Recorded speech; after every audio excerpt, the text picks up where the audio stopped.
Hi, everybody. We're going to continue and then finish our discussion on immunodeficiencies by talking about secondary immunodeficiencies with AIDS as our example.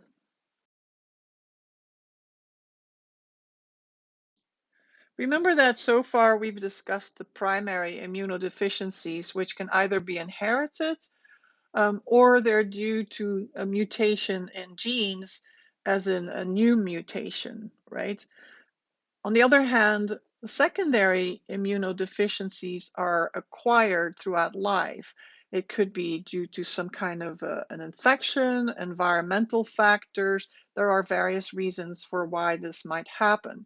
We will focus on AIDS as our major example of a secondary infection. Please keep in mind that there are many, many other examples, but because AIDS has been such a huge epidemic, especially in the early 80s, and it continues to be a major killer in the world, we will focus on it. So let's first distinguish between HIV and AIDS. Of course, HIV is the abbreviation for human immunodeficiency virus. So this is the name of the virus. And notice that a person can be infected with HIV but not have AIDS. This is really important for all of us to be aware of.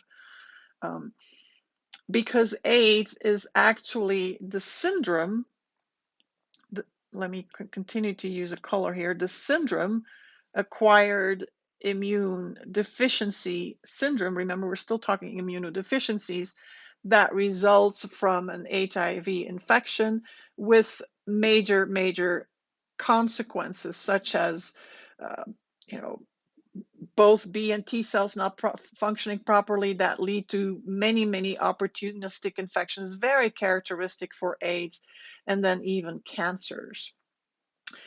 The progression of infection with HIV virus and then its symptoms that continue through time can take a very long time. So the disease progression can take anywhere from just a couple of years to decades. It's really important for us to appreciate how far we've come regarding AIDS. You know, if you're straight out of high school, you may not have heard much about AIDS or not maybe even know much about it, or you may not worry about it much anymore, despite the fact that it's still a very threatening disease and any of us can still easily become infected with HIV. But because of really good education, people know how to take the correct precautions. We also have some um, not per se curative treatments, but we have some treatments that really help.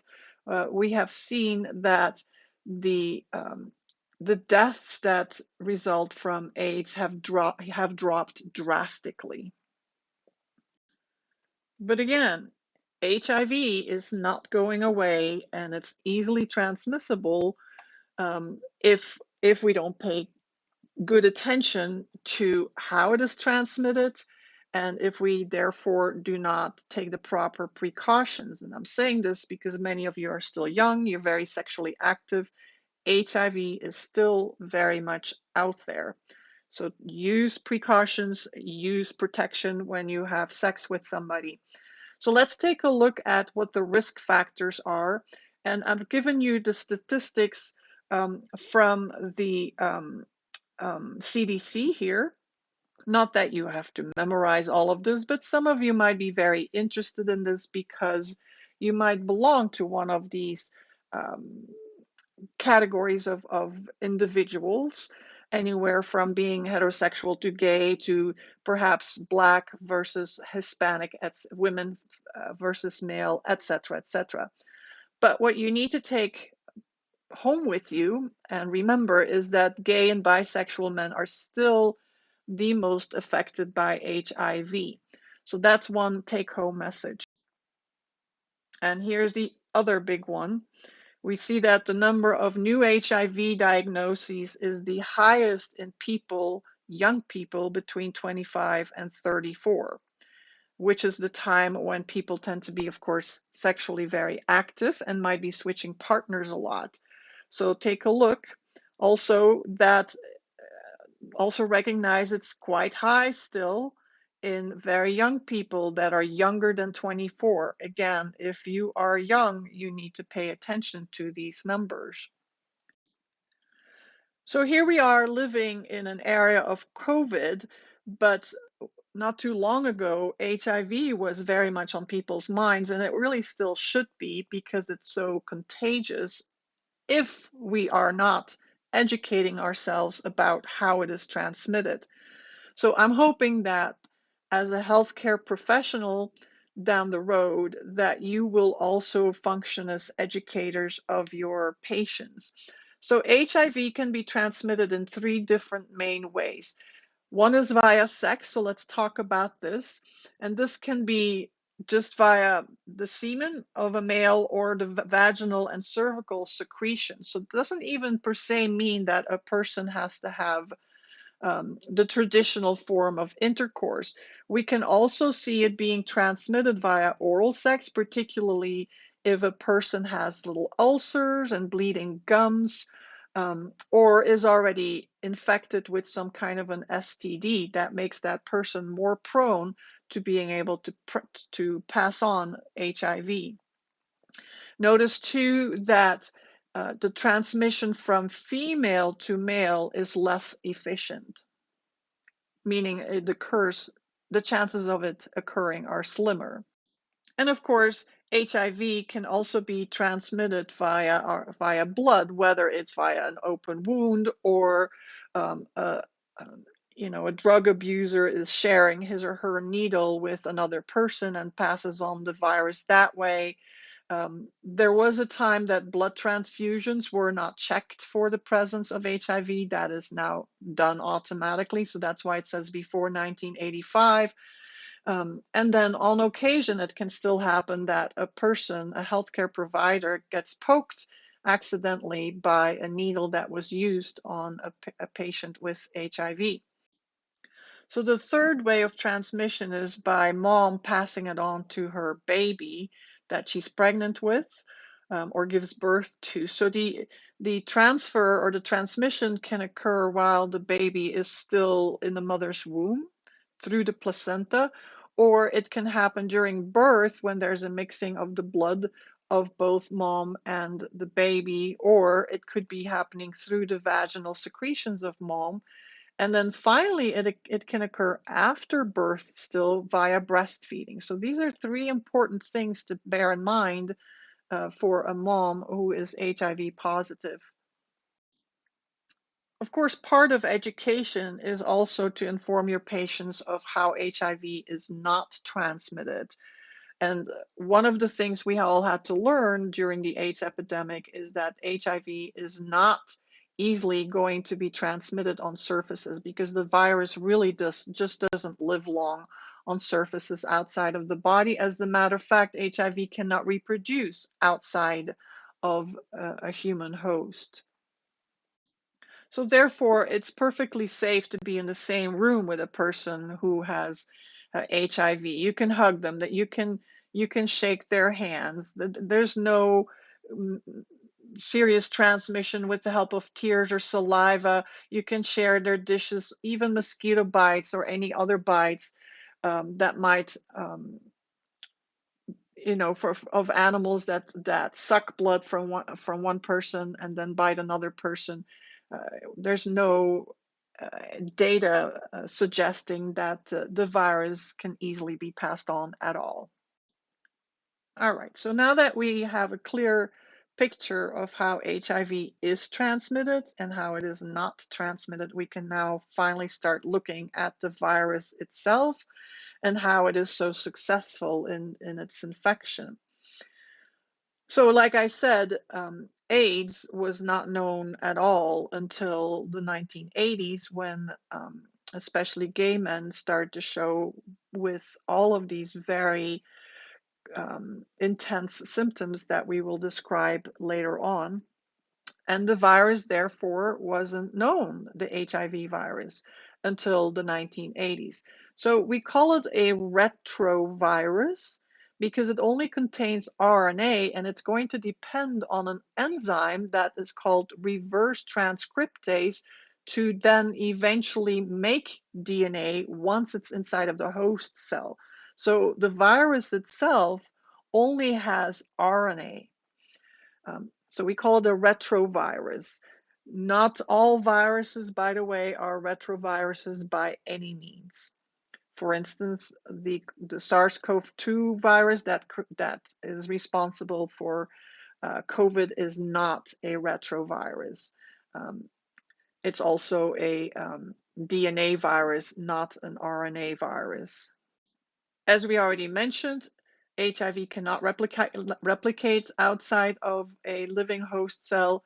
There are variants of HIV. There's HIV-1, there's HIV-2, but HIV-2 is much less pathogenic. So we will focus on HIV-1.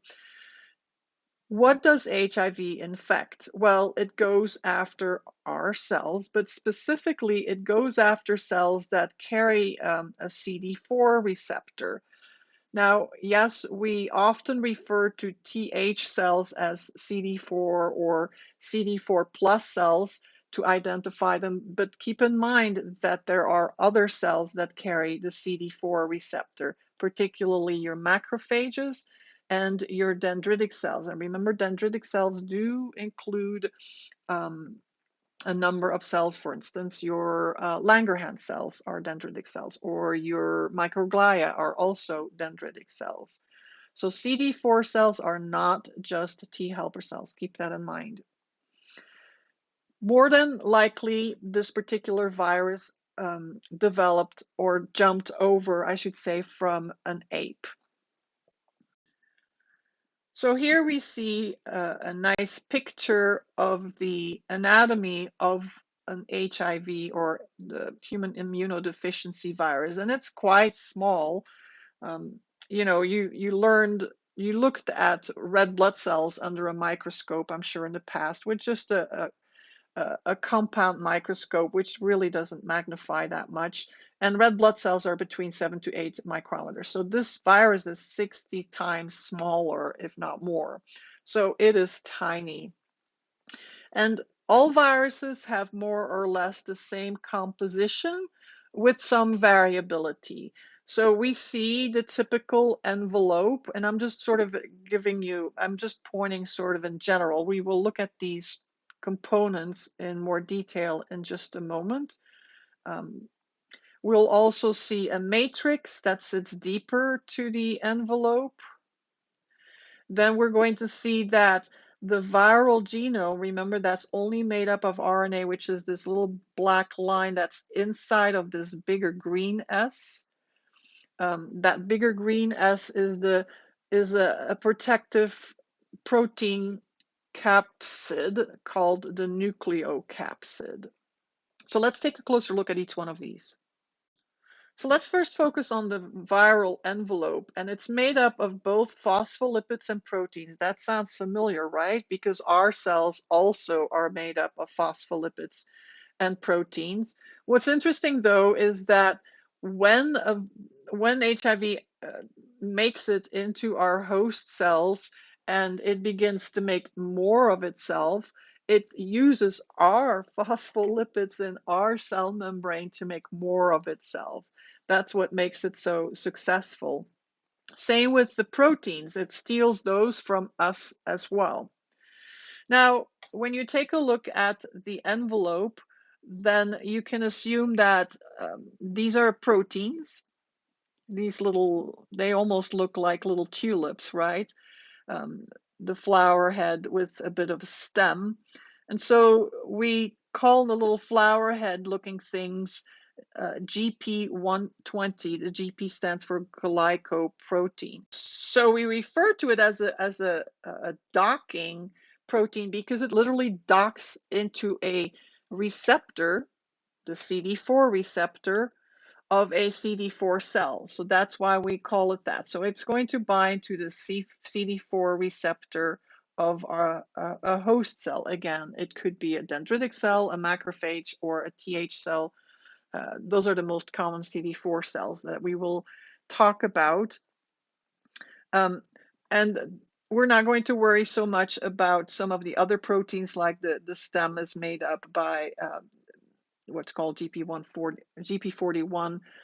We're primarily going to keep an eye on that GP120 because of its function. So just a little deeper to the envelope, we have the matrix, which is also made up of proteins. These are viral proteins. And the matrix surrounds the capsid.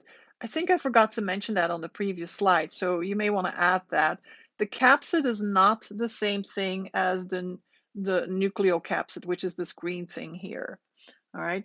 Capsid is also made up of protein. So all the little balls are going to be proteins. These dark blue little balls are also proteins. And as you can imagine, and based on where it's located, your capsid is going to protect all of this RNA material with its surrounding proteins that are the nucleocapsid. So again, the RNA is just a little green line. That's sort of how they, not the green, the black line. That's how we're representing the viral RNA genome, and it's then protected by a bunch more proteins that form the nucleocapsid. Again, the nucleocapsid is different from the capsid. So there's at least two levels of protection of the viral RNA. Now we need to focus on the RNA because it's made up of 9 genes, and these 9 genes are going to code for various proteins. Clearly, we're going to need to make proteins to make the capsid and the matrix proteins. There are going to be some regulatory proteins, but then we're also going to see some really other important proteins such as reverse transcriptase. We'll talk about protease, ribonuclease, integrase, and some of these are actually listed here. So some of these other little colored balls are various types of, here we see protease, which is a little square, various types of important enzymes. So here you see a very nice large image of the life cycle of HIV. We'll just do a quick overview, and then we'll go through very detailed steps to explain how our virus manages to replicate itself and then leave the host cell. So I added some nice thick black arrows to ensure that your eyes go from the virus to where the virus docks onto the CD4 receptor of our host cell. This is our host cell. Our host cell has a nucleus here, right? And then your eyes need to go over here because here we see that the virus goes into the cell by means of endocytosis. So a mechanism kicks in here where the GP120 protein, the docking protein, binds with the CD4 receptor and some cofactor. A mechanism kicks in that tells the cell, the host cell, hey, you need to take in this virus. The virus will lose its envelope. It's going to then, from its RNA, make DNA, and then that DNA, that viral DNA, will actually become part of our DNA. And so then our DNA will have viral DNA in it that's going to be transcribed, and we're going to see proteins that then get chopped up into functioning peptides that then are reassembled to then start forming little, what we call virions. And sometimes the term virion is used to basically refer to baby viruses that have budded out of a host cell, but really they're viruses that have just been born, basically. Okay, so let's take a look at the life cycle in a little bit more detail. Remember, we have our docking protein, GP120, that is going to then dock into the CD4 receptor of our CD4 cell, right? This could be our TH cell, this could be a macrophage or a dendritic cell. And then that's setting off a mechanism that tells the cell, okay, you need to just allow for that virus to enter you by means of endocytosis. And immediately we're going to see that the uh, protein envelope is removed, and basically we're going to see that the nuclear material of the virus becomes freed up. Let's put it that way. And now an enzyme called reverse transcriptase can do an interesting thing. It can now allow for our viral RNA to be converted backwards into DNA. Let's talk about this a little bit. Remember the central dogma. Let's review this real quick. The central dogma, which is characteristic for all living cells, keep in mind, we don't always consider a virus a living cell because it's not characterized by a cell membrane with cytosol and organelles and a nucleus. It's different. So there's arguments about whether it's a true living thing or not. At any rate, the central dogma says that DNA can replicate itself, of course, by DNA synthesis. Um, so this would be your S phase, right, of the cell cycle. But it can also be transcribed into RNA, right? This is transcription. And then it can also function as a template to make proteins. And that process is called translation, or we can use it loosely. We can also call it protein synthesis. So that's the central dogma. Guess what this enzyme does? This enzyme manages to go backwards. Now it can only do this with the help of a very special enzyme, and that's reverse transcriptase. Again, this is what makes HIV so successful. Not all enzymes by any means are retroenzymes.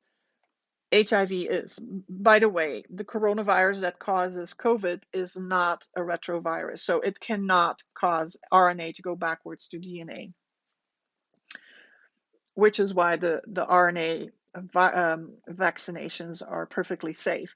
At any rate, so what we're going to see now that our DNA has been converted into our viral RNA has been converted into viral DNA.